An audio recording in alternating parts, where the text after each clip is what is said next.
Excellent win against the Beach Bulldogs. Coach, what can you tell us? Because a 37-0 blanking has got to feel good. Oh yeah, it was a great start to the season. I told our kids, you always want to start the season right, in the W column. It was good film for us. I think we did some really, really good things, and individuals did some good things, but we also did some things that we need to improve on, and I was really proud of the way that we responded to that message after the game and the way that we've practiced these last 3 days. I mean, first, before we get into kind of the nitty gritty of it, that's win number one for Jason Cameron as head coach of the Cavaliers. Congratulations. Appreciate it.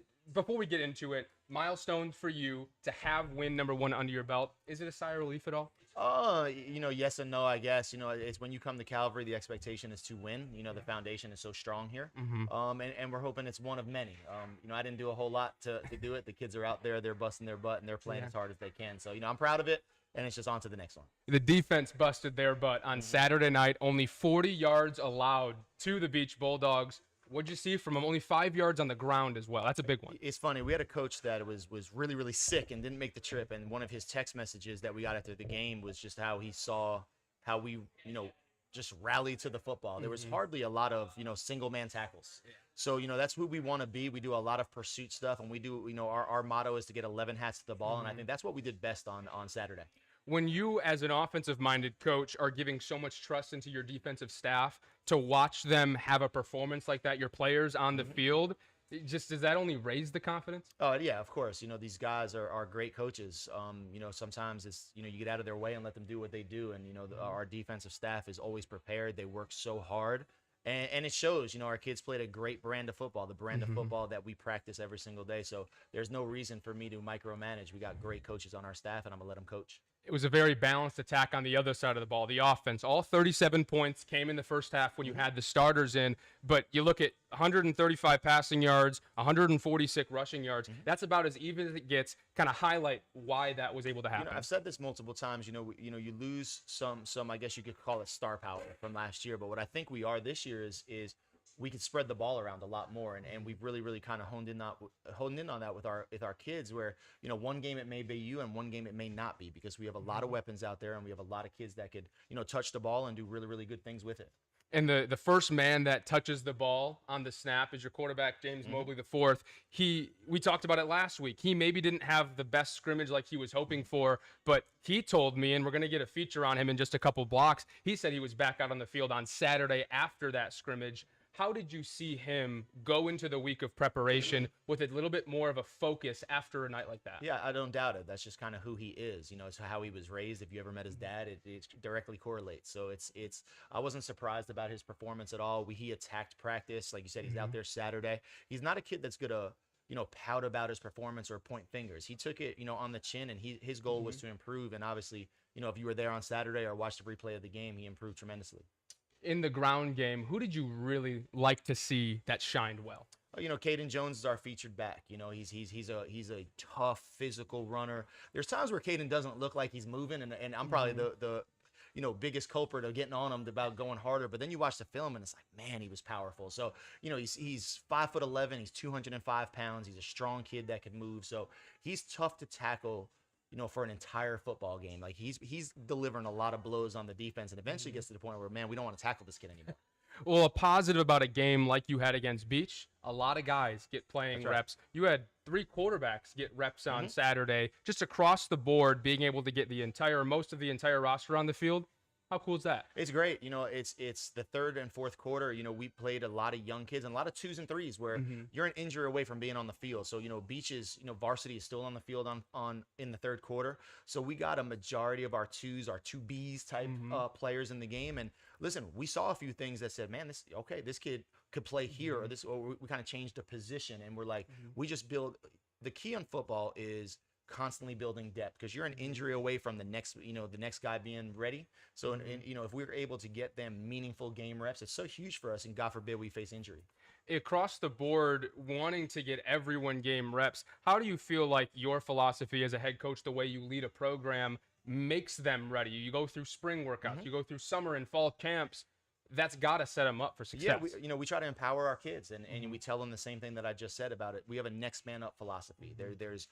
We're not gonna frown upon or like really dive deep into an injury or a kid not showing up or something like that. It's just the next guy.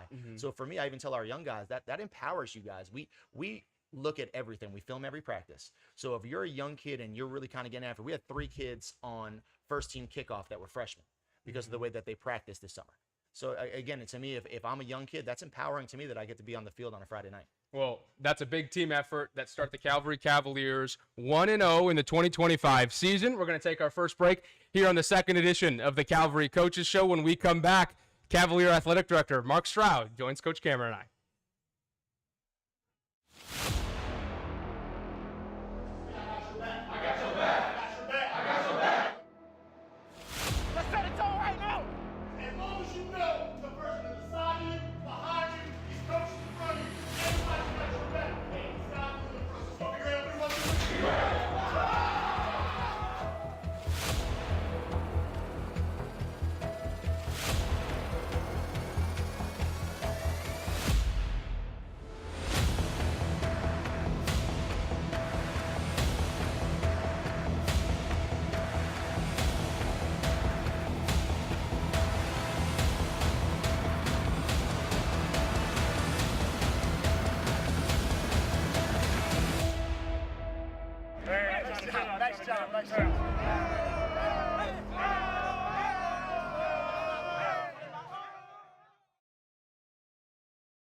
Live from Trailer Park Pizza Party, it's the Calvary Coaches Show with head coach Jason Cameron. I am Jeffrey Roberts. We are joined by the athletic director of your Cavaliers. It's a name that you guys know very well. It's Mark Stroud. Coach, less than a year ago we were celebrating your retirement, but now you're the athletic director. Tell us about that transition for you. I never expect to be. It sounds very strange to be called the athletic director. Never kind of envisioned that happening, but it's certainly we've made a full commitment to be at Calvary this year, and with Philip transitioning, that just became a void there, and I was able to step in and and fill that void, and so it's been good. It's been different but good. Yeah, but you passed a baton within the last year as well to the guy sitting to your left. You bring him on a couple years before your retirement. What did he show you in those first 2 years as your offensive coordinator that I'm sure in the back of your mind said, this is a guy that could take over this program because you have to have trust? What did he show you when you made that transition? Well, really and truly, our paths crossed a little bit quite before that, honestly. We started coaching coaching a couple All-Star games together. So we got to know each other there. We kind of hit it off well there. I had a lot of respect for him. Knew he was had a great mind for the game. I thought he was great with the kids. I knew he would be a great program guy. He could run a program really, really well. And so I just had tons of respect for him from coaching with him there. Mm-hmm. And then then we had an opportunity. He's a head coach, and we had an opportunity to get him back as an offensive coordinator. You want to hire a guy that's looking to be a head coach to be an offensive coordinator. I knew he had a great offensive mind, and for us to get him, he had lots of really good opportunities besides us, and I'm just really thankful that we were able to get him in here. And once we got him here, it's exactly what I expected. You don't ever know until you work with a guy fully how it's going to work out, but he was exactly what I thought he would be. He was great with the kids, really good coach, very good with the other coaches, great, just great rapport with everyone around him. He's a guy looking to do everything right. So just perfect fit, in my opinion, at Calvary. And so it's a natural passing, I think, of what we were trying to do and what he is doing here. And, I knew it's certainly a different time of my career. Toward the end, I remember coaching with an older coach when I first got him coaching. I remember him when he was like this really tough, hard-nosed, nasty guy, and I'm like, gosh, I was that guy one time. Now I'm turning into what this other coach was in this last little few years. I'm like, kind of grandfatherly, a little bit. So anyway, it's been a great transition, and I think it's been a very smooth transition. I think it's like, most time your head coach leaves, they want him to exit the building, but thankfully, Coach feels very comfortable with me being around. I think he knows that I just want him to succeed. I'm just want the program to succeed. I want him to succeed. I want our kids to succeed. So, it's a perfect situation.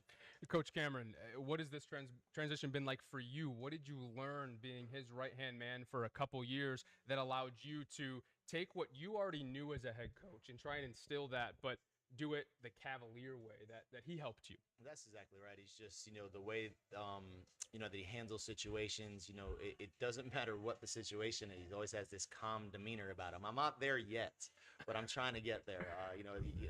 I've said it last show, I think, about, calming the chaos was something that like sticks with me all the time. I was a young 30-year-old head coach, hothead on the sideline, and there's more ways to do it. There was multiple times, even as the OC, at times I would be losing my mind, and he's focusing on the next play, and it just stuck. He has such a calming, he's a calming voice on the sideline. He just shows me too about how he ran such a good Christian program, which I was not used to. It's the first private school I've ever been to, so I just kind of really tried to absorb as much as I could in 2 years, and there's nobody would work better from than a guy 33 years in the game.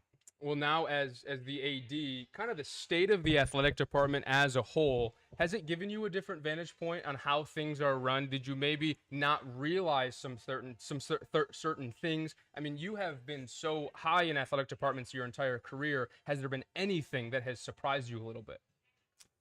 Yeah, when they started talking about the job, I told them, I said, look, I got no idea about athletic director stuff. I mean, I've been around it my entire career, but I've never done it. I've never been an athletic director any time. I've been the head coach for 33 years, but that doesn't really qualify you exactly to be the athletic director. So, man, it's some on-the-job training. I'm used to, it's a lot getting behind your computer, and that's not what I'm really used to. I'm having to really force myself to do the things that job requires. I think the part that I can do well is relational stuff and dealing with coaches and dealing with players and trying to have some accountability. I think that's kind of falls into my wheelhouse. Some of the other things are, I'm just like, I'm again having to force myself not to ever put anything off. Like when something comes up, I deal with it immediately. Those kinds of things. So that's been it's been a little transition. Seeing things differently. I think fortunately for me, I've been in some programs along the way that everyone's always kind of pulled for each other, and everyone's kind of been for each other. So that's not a big change for me. Like as a football coach, and Coach Cameron does it really well as well. Is that you want the baseball team to win, you want the basketball team, you want the girls track to win. Everybody's participating. If they're your school, you want them to win. And I don't think he doesn't feel threatened. I didn't feel threatened by another program being really good. So that's not hard. It's just answering 50 emails every morning and doing that kind of stuff. It's a little bit different for me. And yeah, I'm adjusting and getting into the flow. What are some things you're going to try and instill maybe now at the top of the athletic department that maybe wasn't your position to do so before? I mean, I think, St. Philip and them did a tremendous job. I mean, you can't take anything away from what they've done. And we just try to learn from some of the things they did. And I think we are trying to, get everybody like just uniformly on the same page, like with the spiritual aspect of, what we're doing. So it's, and not that Philip didn't do that because he did that. Yeah. But we're trying to get everyone they're like, this is our word for the week. Everybody focus on this word type thing. And next week we'll have another word for the week. So it's just more of trying to get that like streamlined. Yeah. So everyone is not just kind of, there's days you wake up and you're like, I don't feel very spiritual. I got nothing. But if you got something in front of you that you're working with already, hey, like this week is teachable, right? I mean, right from scripture, it's being teachable, having a teachable heart. You heard being coachable so much. So I think that we're trying to get that going. And that's, that's a process of getting everybody on the same page with that and getting everybody communicating correctly. But other stuff is very similar, I think. Maybe naturally we're trying to, there's a few things that you always, when you're not the person, then you step in and you're like, that used to drive me crazy. I'm going to try to fix this. So I'm sure he's already doing some things like that in football. I'm sure there's some things he looked at and that used to drive me crazy. Just trying to do this. Like, I wish we got to do that better. And I get it. And I think that everybody has to be able to do that, put your own stamp on things. So we're doing a few things that are just personal and things that we're trying to clean up a little bit. But as a whole, I think we're kind of, the same template of what Calvary's mostly been about. Yeah, well, Coach, we really appreciate you taking the time to join the show. Is there anything else you have to kind of share with your successor or Coach Cameron? Anything for your predecessor that I mean, this is a big deal. The transition for Calvary has been so smooth, and you two have been a big part in that. Yeah, well, it's just great for me that coach is right down the hallway, and all I got to, I'm not prideful. Like I said, our relationship is so strong, and there's multiple times where I just come sit in his office and we just talk and seek advice. And there's nobody better that's been in the chair at Calvary and has so much experience as a head coach. So for me to have that resource right down the hallway is just awesome for me. Yeah. Well, Coach, we appreciate you topping on the show. Coming up next here on the Calvary Coaches Show, quarterback James Mobley IV. He joins Coach Cameron and I. We'll see you on the other side.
You're watching the Calvary Coaches Show live from Trailer Park Pizza Party here on Habersham Street in Savannah. Coach Cameron and I are joined by the starting quarterback of your Cavaliers, James Mobley IV. He had 3 touchdown passes versus Beach.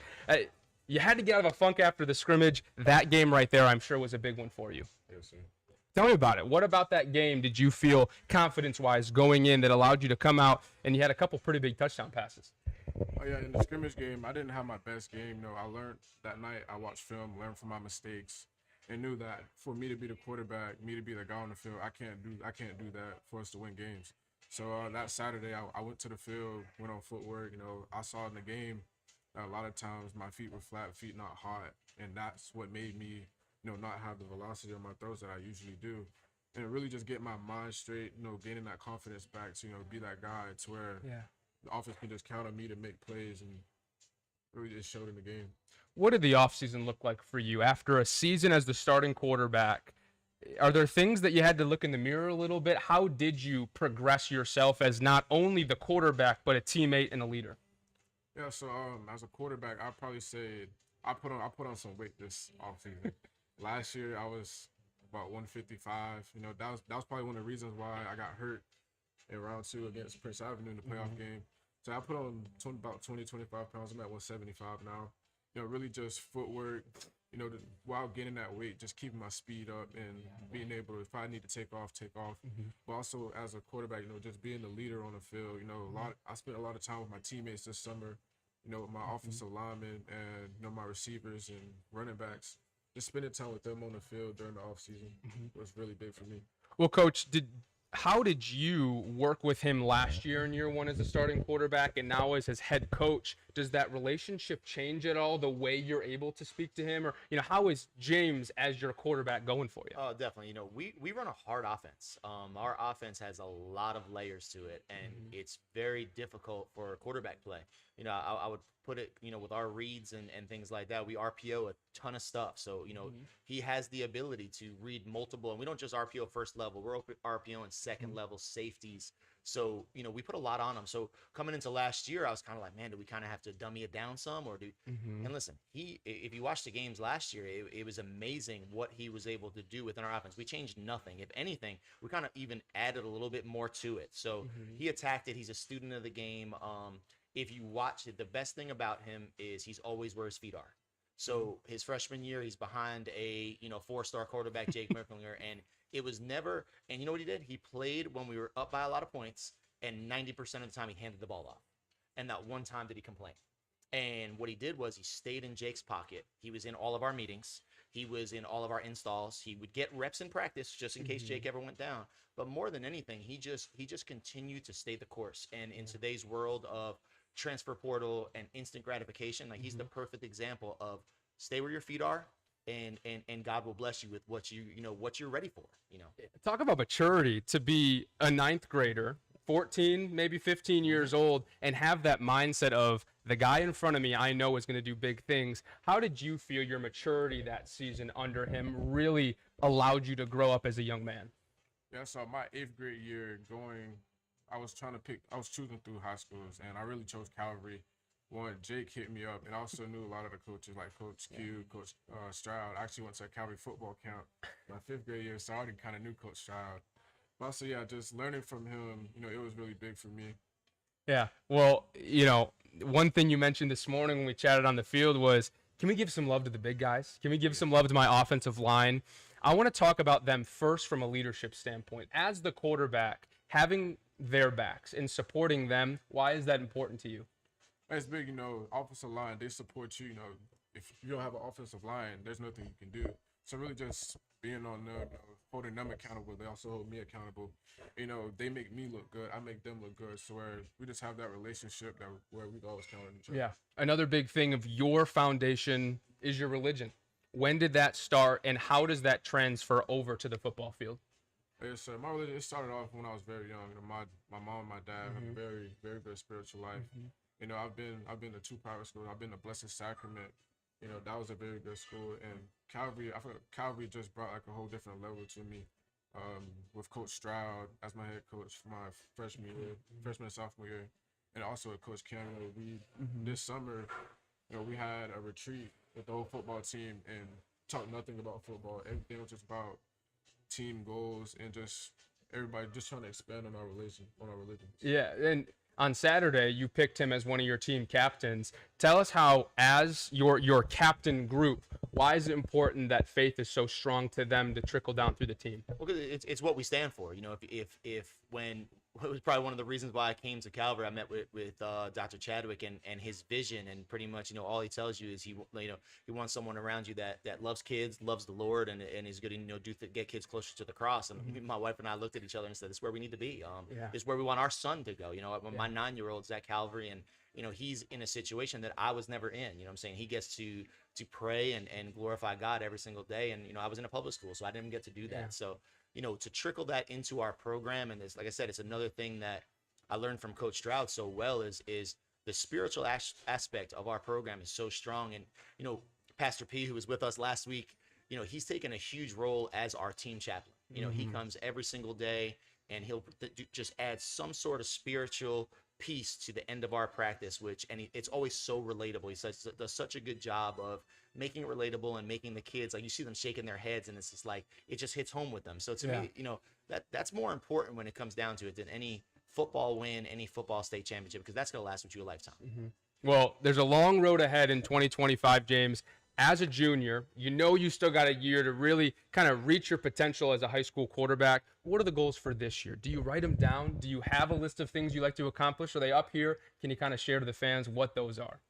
Like I said, obviously the big goal is to play in the Mercedes-Benz Stadium on December 16th, but also just becoming a better teammate and player.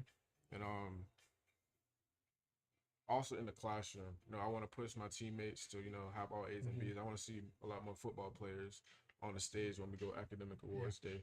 And also, just having my teams back, becoming 1% better and just winning every week. We'll want to know.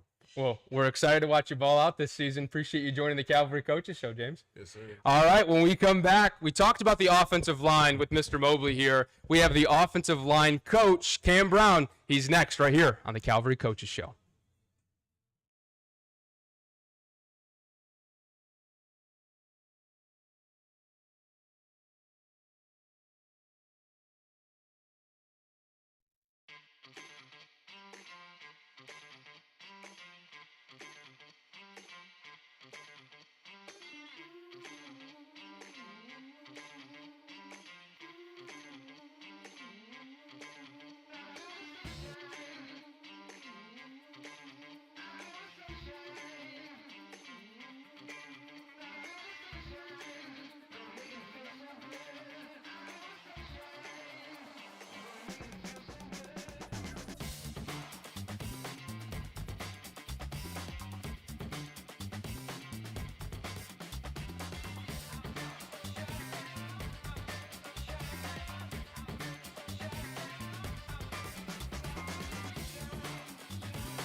We're back live from Trailer Park Pizza Party on Habersham Street near downtown Savannah with head coach Jason Cameron and offensive line coach Cam Brown. I am Jeffrey Roberts. Coach Cam Brown, he's in his first year as the offensive line coach for the Cavaliers, but second year with the school in total. You were the defensive lines leader last year. Just talk about these first couple years with the school. How cool has it been and what has it meant to you? Calvary Day School means everything to me. It's brought me closer to God, first of all, and the kids are amazing. I love coaching football. It's my passion. It's what I've been put on this earth to do, and I love every second of it, for sure. Defensive line was really, really good. I coached offensive line the first year at John Miller's Academy, and that was really, really good. I played offensive line in college, so being a defensive line coach gave me a little insider what the defense wants to do, because at heart, I'm an offensive guy. So offensive line this year, I'm very proud of my guys. They're very gritty. They play really, really hard for me. They're coached very, very hard, and they respond very, very well, and I appreciate those guys. Yeah. Yeah, Coach Brown for us, we said Coach Brown's good as gold, man. He loves kids. His story from his young upbringing, and he shares it openly with our kids is so inspiring, and I'd love for him to kind of share that with the Calvary faithful here. For sure. So I did my student teaching at Calvary Day School. I was getting ready to transfer. I was getting ready to graduate from Savannah State University. I graduated with my middle grades education degree. It was just an amazing transition, and I had a choice to make, either to go home and coach at John Mills Academy or to stay at Calvary. So I chose to go home, and it was a great fit for me because I got to learn from one of the best coaches in my life. He's a father figure to me, Coach J.T. Wall. He's a 5-time state championship winning coach, played in the league, played for the Georgia Bulldogs. So I learned a lot from him, and then ultimately God just brought me back to Calvary. And it was a struggle at first because I had some things lined up coming back to move in Savannah, and those things didn't work out. I ended up sleeping in the car for a little bit, and that just really turned heavy into my faith. And I just talk to the kids about all the time, having faith and having passion and just unwavering faith in God and just always believing in yourself and willing to take those risks. And this was a huge risk, and I'm just reaping the rewards right now. That's incredible. The fact that you had to sleep in your car when you first got down here, as coaches and mentors, you work with a lot of kids with a lot of different backgrounds. Yes. How do you think your struggles and the things you've had to really persevere through gives you a better kind of platform to really preach and mentor these young men and women? Well, it gives me the versatility to work with anybody because I can work with any kid in the community, no matter your background, no matter who your mama is, your dad is. I just love on kids, and that just helps me a lot in my business, Won't Stop Athlete. I love my business. I started in February 8th of this year, and it's been really, really a blessing to me and to my kids. Like, I get texts every week, Coach, I love you. Coach, thank you for this. Thank you for that.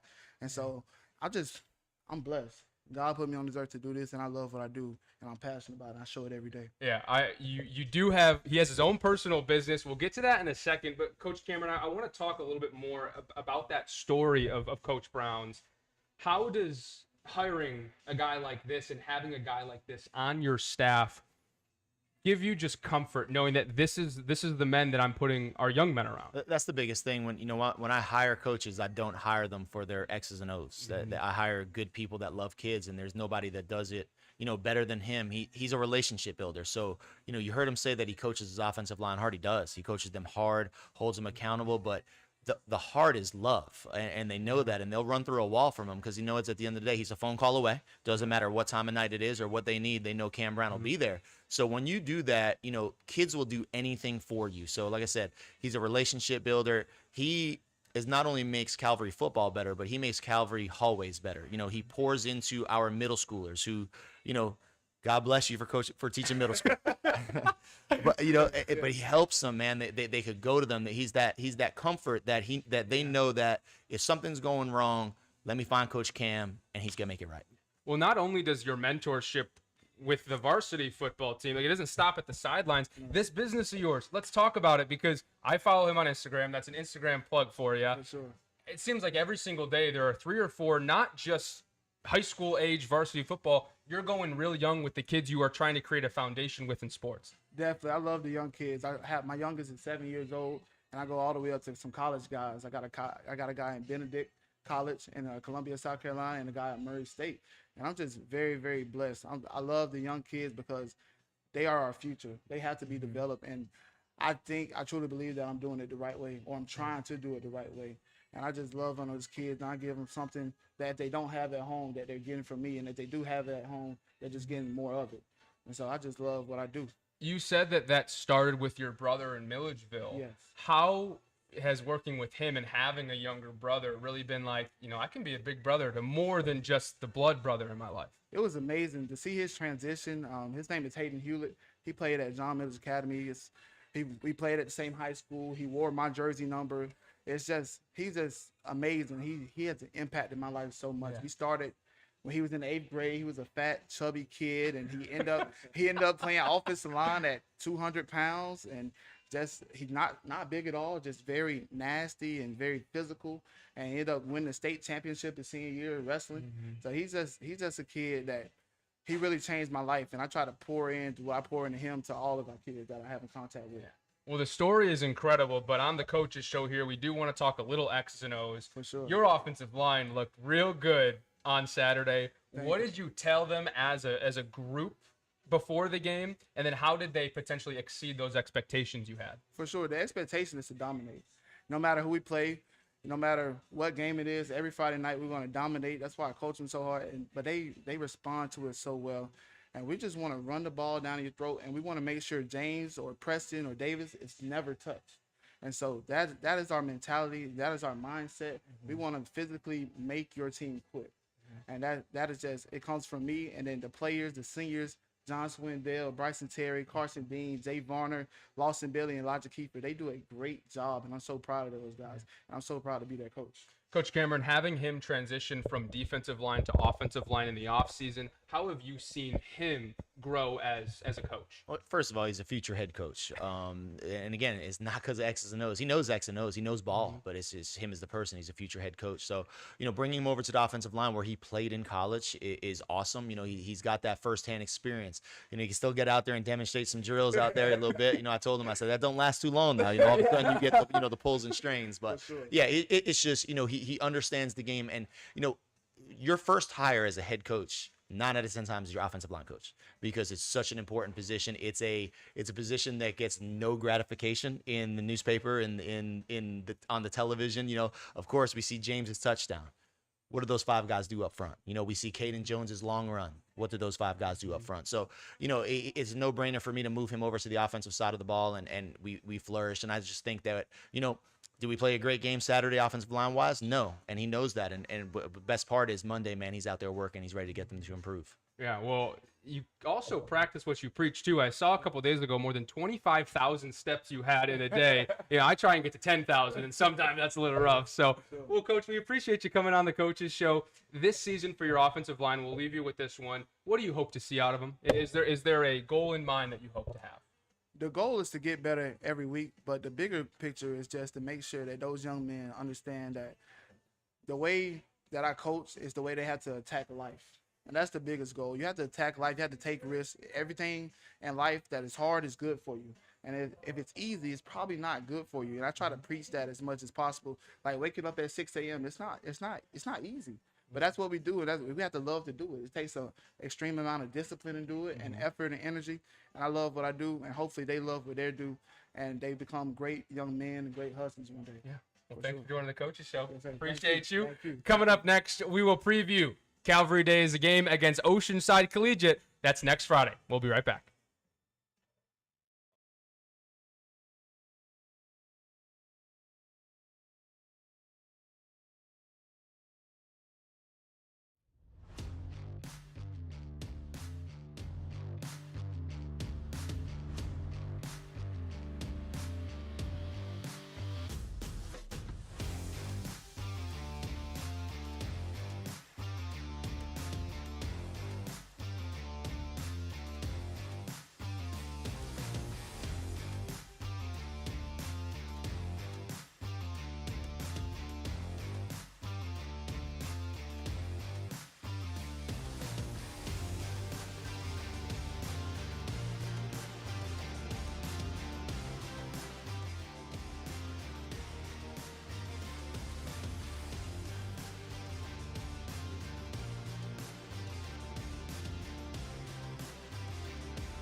Welcome back inside the Calvary Coaches Show, live from Trailer Park Pizza Party on Habersham Street. We have one block to go, Coach. It's time to look ahead to next week. You guys have a bye this week to kind of recoup after that first game, but then it's against a really good Oceanside Collegiate team.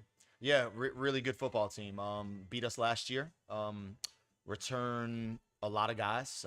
Kind of reloaded with a few guys, and they're a solid football team. You look at their film, and I was actually talking to James about it, and it's, they're just solid. Like, it's like every time I look at it, I'm like, man, I'm trying to find something that they don't do good, and it's just a thing that, like, they're super well coached. They're really, really fundamentally sound, and I'm ready for a war on Friday next week. I think it's gonna be a great football game. In that game last year, it was only a 1-point loss, Yeah, and that was early in their season when they were maybe figuring some things out, and then, of course, went on a run to win a state championship. How much do you take from that game when a high school roster does turn over, but I'm sure a lot of the schemes are similar? Oh, we take a lot from it. We take a whole lot from it. It wasn't our best game. I believe it wasn't their best game, but they were able to grit out a 1-point win. I remember going into a meeting, I think we had something like 13 or 14 penalties and 3 turnovers, and we just pretty much said to ourselves, it doesn't matter who you play, it just can't happen. You're not going to win many games with that amount of turnovers and that amount of self-inflicted penalties. So those are things that we've really, focused on since then, and leading up into this game, that is definitely something that can't happen again, or the same result will happen if we play that sloppy of a football game. What do you think is like A, B, and C Calvary has to do to get the win? Hold on to the football, of course. Hold on to the football. Limit their big plays defensively. They're a big play offense. They got 4 receivers that are as good as we're going to face all season, and one of the top-ranked quarterbacks in South Carolina, and I believe he's only a junior. Offensive line plays good, so it's limit big plays. Keep it in front, live to see another down and tackle, and then we got to win the special teams. When you have 2 evenly matched teams, special teams usually always comes down to it. So we're going to rely on our culture, like I always talk about. We're going to rely on loving the person and making sure that we stay within ourselves and win those 3 facets of the game. When this schedule was made, Coach, and you saw that the first true home game of 2025 is Oceanside Collegiate. Yeah. What does that do for the buzz of what the home opener is? I think it's going to be great. I know James has got it. I'm not going to say circled because that's not a good way to put it, but circled from a perspective that he didn't play his best game that night. He threw 2 interceptions that night and didn't throw another one until I believe it was playoffs. So you're talking about like 8 straight games with not an interception. So it's one of those games that we want to get back under our belt. They beat us last year. They're coming to us this year. We hope to get a win. So more than anything, they're a playoff caliber football team. So that's, when you face teams like that, you want to play your best football, put your best foot forward, and kind of see where you're at when, in the grand scheme of things. Well, you have a week and a half until that game that is next Friday on the campus of Calvary Day. Coach, any final thoughts as we transition from beach to a bye and then to Oceanside Collegiate? We love to, I said before, we evaluate everything. We film every single practice, everything. We had a young man that he played some on Friday night too, because he earned that special team spot. He's a freshman for us. Josh Rogers was phenomenal last week in practice. And I don't want that to go unnoticed. I want to do this every single week and look at a guy that just busted it on the scout team. And then all of a sudden we had an injury where we had to kind of fill in a spot, and we looked and Josh's name came up as a 14-year-old freshman. Why? Because of the approach to everything. He's another one that has a great household, a great set of parents, and his upside is tremendous. And it's the way that he approaches practice every single day. He does anything we ask. He's a yes or no sir kid, and his ceiling is super high, and I'm super excited that he's part of our team. How does his motor help across the board, everyone? Well, he's become the leader of our freshman group a little bit, which I love, and we got 22 of them. So, we have a huge freshman class, and he's a James Mobley type. He's a Marlon Knight type. He's a Jalen Hicks type. He's a guy that just does it the right way, doesn't say a whole lot. He's a yes sir, no sir kid, but he does anything you ask. He's a running back, receiver, DB kid. We asked him to play a sniffer spot, which is like a blocking fullback. Yes, sir. That's all you have from him. So, it's great to have guys, and when you have guys like that, it often becomes contagious. And you get more guys that just want to put the team first and their personal goals second. And he's a young one, too. He's a young, great one. I'm super excited about him. All right. Well, Coach, we're going to sign off from the Calvary Coaches Show for this week. Calvary does not play this weekend, but they're back at it next week on the campus of Calvary Day. Just a couple notes before we go. 50% off cheese and pepperoni pizzas here at Trailer Park Pizza Party after all 5 home games for anyone affiliated with Calvary Day School. Just come on by, say you're a Calvary family, and get half off your meal. Coach, sounds like you and your family are going to be stopping by too next Oh, there's Friday. no doubt. Listen, if you ever seen my son, he doesn't turn a pizza down, so he's gonna be super excited about coming here Friday night. I hope it's a great atmosphere. Like we said last week, it's got a South Georgia Friday night football feel, and I hope that we all come out and act right and enjoy. Hopefully, we enjoy a W. Well, we're both going to get some rest this weekend, and the next time we talk to you will be right at this time in a week, preparing for Oceanside Collegiate. He's head football coach of your Cavaliers, Jason Cameron. I'm Jeffrey Roberts. We'll see you next week.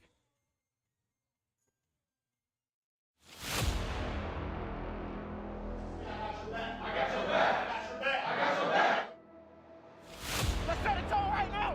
As long as you know the person is beside you, behind you, these coaches in front of you, everybody's got your back. Hey, Stroud is in front. So figure out everyone